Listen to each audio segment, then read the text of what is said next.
بسم اللہ الرحمن الرحیم۔ سب تعریفیں اللہ کی ہیں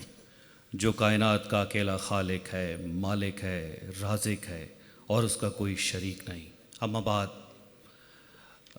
میں آج اپنے boss director general DGRE major general doctor retired Ghulam Qamar صاحب کی طرف سے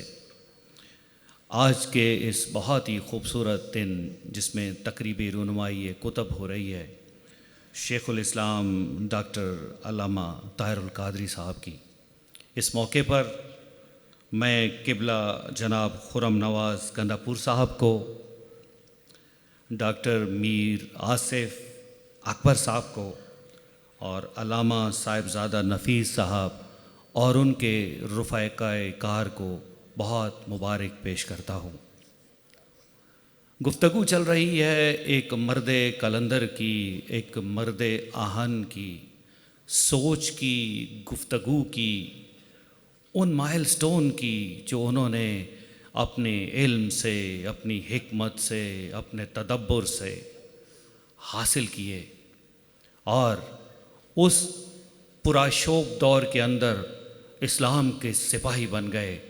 جب واقعتاً ضرورت تھی کسی معتدل شخص کو آگے آنے کی۔ تو یہ وہ ہستی ہیں ڈاکٹر علامہ محمد طاہر القادری جو اٹھے اور انہوں نے ثابت کیا کہ کی محمد سے وفا تو نے تو ہم تیرے ہیں، یہ جہاں چیز ہے کیا لوح و قلم تیرے ہیں۔ آپ نے جناب محمد مصطفیٰ صلی اللہ علیہ وآلہ وسلم کی گفتار کو، ان کے کردار کو، ان کی تعلیمات کو نہ صرف دنیا میں اجاگر کیا بلکہ ایک ایسی نسل تیار کی جو کہ خلاف تھی انتہا پسندی کی، جس نے سینہ سپر ہو کے اس وقت کی انتہا پسندی کا مقابلہ کیا۔ آج یہ کہنا بڑا آسان ہے، لیکن جب جناب طاہر القادری صاحب نے یہ علم اٹھایا تو اس وقت بہت دل گردے کا کام تھا، اور اس میں کوئی شک نہیں کہ بندہ مومن کی ذمہ داری ہے کہ قرآن کی دی ہوئی تعلیمات کو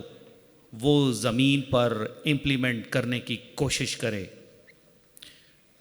اگر جناب مصطفیٰ صلی اللہ علیہ وآلہ وسلم کی زندگی کو لکھا جائے تو قرآن بنتا ہے، اور اگر قرآن کو لفظوں کی شکل میں ڈالا جائے تو وہ مصطفیٰ کی ذات بنتی ہے۔ جناب ڈاکٹر طاہر القادری نے انہی دو چشموں سے امت کو فیضیاب کیا، ایک نئی جہت دی۔ انہوں نے اپنا پیغام نہ صرف پاکستان کے نوجوانوں تک محدود رکھا بلکہ پوری دنیا کے اندر انہوں نے اس پیغام کو پھیلایا، اور آج ڈاکٹر طاہر القادری ایک عالم تو ہے ہی ہیں، ایک ایسی معتدل اسلامی شخصیت ہے کہ جن کا ذکر کر کے ہمارا سر فخر سے بلند ہو جاتا ہے کہ وہ ایک پاکستانی مسلمان ہیں۔ طاہر القادری ایک ایسی ہمہ جہت شخصیت ہیں کہ جنہوں نے علم کے گلشن میں ایسے پھول لگائے کہ ہر پھول کی ایک اپنی خوشبو ہے، وہ نہ صرف ذہنوں کو معطر کرتی ہے بلکہ انسان کی روح میں ڈھل جاتی ہے اور کردار کی شکل اختیار کر جاتی ہے، اور یہ وہ کردار ہے جس کی ضرورت اس وقت مسلمانوں کو ہے۔ میرا چونکہ یہ رتبہ نہیں ہے کہ میں اہل علم کے درمیان زیادہ دیر حائل رہوں، لیکن پھر بھی میری یہ خواہش تھی کہ آج کے دن میں چند الفاظ علامہ صاحب کے بارے میں کہوں تو میرے تھوڑے کہے کو بہت جانیے گا۔ علامہ کی شخصیت بہت بڑی ہے، اس پہ گھنٹوں گفتگو کی جا سکتی ہے، اور میرا